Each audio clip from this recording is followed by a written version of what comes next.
ton about microtransactions, especially when we're dealing with kids, and how this sort of relates in certain ways to gambling. What do you think about this? I've seen certain states that want to make this completely illegal because we're dealing with kids under the age of 13, and it's one of these things where, for those of you who don't know, you don't buy a thing, you buy a pack that gives you either a loot box or a pack, and there's a chance for you to get a thing, and it's very probabilistic. Oh exactly. Yeah, they have that in League of Legends too. Yeah. So what do you think about that for kids? Like, you can't just buy a skin. You're buying a pack where you might get some currency to then buy a skin. Yeah, they make so much more money that way too. That's honestly a pretty loaded question. I'm about to think about that one. On the top of my head, they're making a lot of money, so I see why they're doing it. Yeah. Yeah, I have a problem with the fact that it's gambling, and on top of it, in certain games, usually EA games, you get a competitive advantage on Destiny or Madden Ultimate Team. Yeah.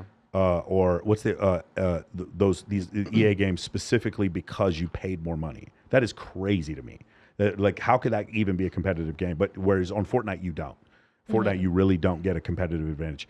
To some extent, you do on Call of Duty because there are some guns that you can get because of a battle pass quicker. But there's a very popular Hearthstone where you have to spend over $1,000 to compete. In Hearthstone, yeah, it's crazy like that. Yeah, I mean that's one of these things. But it is interesting to me because we're dealing with 12-year-old kids who get mommy's credit card, and we're going into a really crazy position here. If I go buy a Transformer, the motherfucker's $59.99, and I come back and I got a Transformer. You know what I'm saying? If I go buy a video game, it's $69.99, and then the video game is either I got the disc or it downloads to my machine. Yeah. Period. If it gets erased, I just download the motherfucker again. Okay, that's how it is. I pay X amount per month for PlayStation Network, and I get to play The Last of Us for free. Right. Whatever, Mortal Kombat for free. Right. Yeah. I know what I'm paying for. For this, it's just this function of gambling with the microtransactions. What's your opinion on it? I think it's scary when you're doing this with kids and kids who have parents' credit cards. I think it sets a really bad example, and we get into situations where people can get themselves into deep shit. Yeah. And from what I've seen, especially, again, I'm going to go after Electronic Arts because I think they're a very corrupt company, even though they have my favorite game. It's Andrew Wilson, the CEO. I don't think he's done fucking anything about this. I think it's really fucking dangerous. I know one block they have for League of Legends, at least. They put a cap on how many you can buy per day. Yeah. So that might help. I don't know if EA but they don't do that. They don't do that shit with EA. You can spend all kinds of money. It's crazy. And it's funny because the gamers, they get it. It's a tax write-off. They'll spend 10 grand on fucking packs. It's crazy. And their team is they got 36 million and they got a 99 overall team, and I'm have a 92, bro. I don't how am I supposed to compete with this shit? You understand what I'm saying? So that part is kind of crazy. So here we go. So you're doing this whole thing. Is there a point where you have your first team, your second team? Is there a point where this dies off for you? You lose interest, or is there a point where the streaming makes you more money, and so the competitive stuff is not as worth as much? So the competitive stuff, you really got to dedicate your life to this stuff. Yeah. And the most recent team I was on, when I got replaced off that, we were a really top team. I got kicked off that team, and then he said, "Listen, Bunny, there's 5 other teams that want you on their team right now." So similar situation, top guy gets kicked off, joins this team. I was then, fast forward a few years, I was in that spot. Top team get kicked off this team, bottom 5 teams, they want me on their team. But just upping your life from your closest friends that you work with 12 hours a day, live with, eat with, being plucked out of that environment and placed in a new one every few months or every year is so taxing on you. It's ridiculous. Yeah. So at a certain point, I was like, dude, I can't go through this again. This is a lot. Yeah, the top MCS player, Madden Championship Series, we're going to pull in maybe 600 grand. That's Henry, the number one guy. He doesn't have a YouTube channel from what I understand. The top creators are going to do more than that. Yeah, because they have coin sponsors, they have controller sponsors.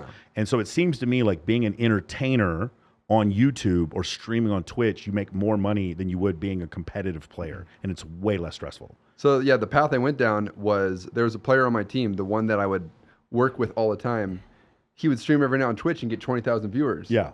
And so I said, okay, I'm a streamer. I have a few hundred viewers, but I know if I put everything into this, I can make it a reality, so I don't have to go from team to team to team to team and then one day just not be good enough to compete, then I'm screwed. But the other thing is, I'm sure there was a point, and maybe a point now, where other streamers who are just entertainers, you would beat the shit out of them if you guys were actually playing. Like the streamers at Madden know that Henry would beat the crap. Oh yeah, They have no doubt whatsoever. But they are more entertained. Like, dude, Eric Rayweather or fucking MMG or whatever, they'll do one where I'm playing against Drake, or I'm playing a game where I can only throw to one receiver, or I'm playing a game with some like fluky player, or my offensive line is all bronze. After I lost a lot of my skill, that's what I started doing. So like what kind of stuff? Like what, like challenges that your like audience me versus 5 bad players, or like I'll play with my friends, but our monitors are upside down. Like I was starting to do those things. And there's so much fun too, way less stressful, and you make more money. I was like, I have to go down this route. Yeah, that makes a lot of sense. Yeah. That's awesome, man. That's terrific. All right, so you do that. So you come to a point where you're making more money from streaming than you are from competitive play. What's the most you made from competitive play? Do you remember? Probably like it was maybe 8 to 10 grand a month off the salary I had. Yeah.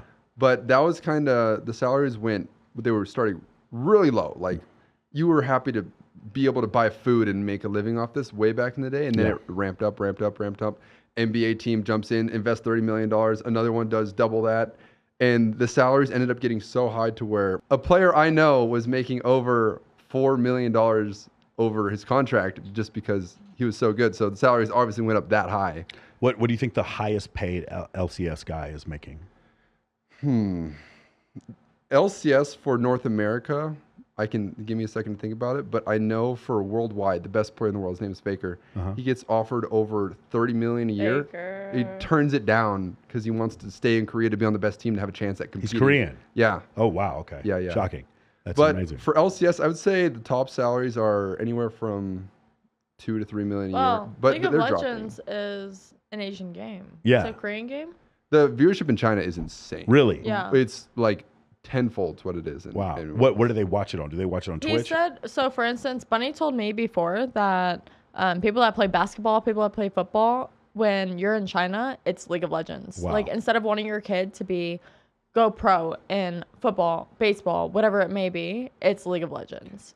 Do you notice difference when you play Chinese teams? Oh my God. I went to Korea for a few months to boot camp. So to get ready to come back here and destroy everyone. Yeah. We got fucking hammered in Korea playing all their teams. We were playing their B teams to their teams, still getting destroyed because they were so good.